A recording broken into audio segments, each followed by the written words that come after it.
Hello everyone, ಇದು ನಿಮ್ಮ ನೇತ್ರ.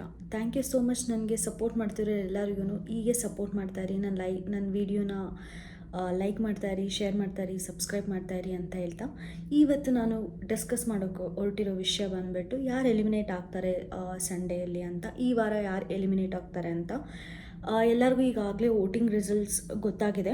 ಬಟ್ ಶಾಕಿಂಗ್ ಥಿಂಗ್ ಏನಂದರೆ ವರ್ತೂರ್ ಸಂತೋಷ್ ಅವರು ಎಲಿಮಿನೇಟ್ ಆಗ್ತಿದ್ದಾರೆ ಈ ವಾರ ಅಂತ. ಯಾಕಂದರೆ ಜಸ್ಟ್ ವೋಟಿಂಗ್ ನೋಡಿಕೊಂಡು ಮನೆಯಲ್ಲಿ ಕಂಟೆಸ್ಟೆಂಟ್ನ ಇರ್ಸೋಕ್ಕಾಗಲ್ಲ.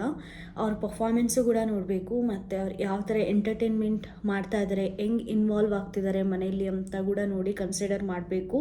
ಅದೇ ಕಾರಣದಿಂದ ವರ್ತೂರ್ ಸಂತೋಷ್ ಅವರು ಈ ವಾರ ಎಲಿಮಿನೇಟ್ ಆಗಿದ್ದಾರೆ ಅಂತ ತುಂಬ ನ್ಯೂಸ್ ಬರ್ತಾ ಇದೆ. ಈ ಎಲಿಮಿನೇಷನ್ ಬಗ್ಗೆ ನಿಮಗೆ ಅನಿಸಿಕೆ ಏನು ಅಂತ ನಾನು ತಿಳ್ಕೊಳ್ಳೋಕೆ ಇಷ್ಟಪಡ್ತೀನಿ. ಆ್ಯಕ್ಚುಲಿ ಈಗ ತಾನೇ ವರ್ತೂರ್ ಸಂತೋಷ್ ಅವರು ನೆನ್ನೆ ಆಗಿರ್ಬೋದು, ಮತ್ತು ಈಗಿನ ಪ್ರೋಮೋ ಬಿಟ್ಟರೆ, ನೆನ್ನೆ ಕತೆ ಹೇಳಿದ್ರಲ್ಲ ಆ ಕತೆ ಆಗಿರ್ಬೋದು, ಈಗ ಪ್ರೋಮೋ ಬಿಟ್ಟರೆ ಕಾರ್ತಿಕ್ ಮಹೇಶ್ ಅವ್ರನ್ನೇ ಇಮಿಟೇಟ್ ಮಾಡೋದಾಗಿರ್ಬೋದು, ಒಂದು ಸ್ವಲ್ಪ ಟ್ರೈ ಮಾಡ್ತಾ ಇದ್ರೇನೋ ಅನಿಸುತ್ತೆ. ನೋಡೋಣ ಅವರೇ ಎಲಿಮಿನೇಟ್ ಆಗಿದ್ದಾರಾ ಇಲ್ಲಾಂದರೆ ಇದು ಫೇಕ್ ನ್ಯೂಸಾ ಏನು ಅಂತ. ಅಷ್ಟೇ ಅಲ್ಲದೆ ಸ್ವಲ್ಪ ಜನ ಅಂತಿದ್ದಾರೆ ಪ್ರತಾಪ್ ಅನಾರೋಗ್ಯದ ಕಾರಣದಿಂದ ಈ ವಾರ ಆಚೆ ಬರ್ತಾ ಇದ್ದಾರೆ ಬಿಗ್ ಬಾಸಿಂದ ಅಂತ. ಅದು ಕೂಡ ಫೇಕ್ ನ್ಯೂಸ್ ಅಂತ ನನಗನ್ನಿಸ್ತಾ ಇದೆ. ಯಾಕಂದರೆ ಅವರಿಗೆ ಈಗ ಎಲ್ಲರೂ ಸೂಸೈಡ್ ಅಟೆಂಪ್ಟ್ ಮಾಡಿದರು ಪ್ರತಾಪ್ ಅವರು ಅಂತೆಲ್ಲ ಹೇಳ್ತಾಯಿದ್ರು. ಬಟ್ ಅದು ಸುಳ್ಳು. ಅವ್ರ ಮನೆಯವರು ಕೂಡ ಆಡಿಯೋ ಕಾಲೆಲ್ಲ ಕೇಳಿಸ್ಕೊಂಡಿರ್ತೀರ ಮೋಸ್ಟ್ ಆಫ್ ದ ಮೆಂಬರ್ಸ್. ಅದು ಸುಳ್ಳು. ಪ್ರತಾಪ್ ಅವರು ಜಸ್ಟ್ ವಿಟಮಿನ್ ಟ್ಯಾಬ್ಲೆಟ್ ತೊಗೊಂಡಿದ್ದರಿಂದ ಊಟ ಮಾಡಿದೆ ಸ್ವಲ್ಪ ಏರುಪೇರಾಗಿದೆ.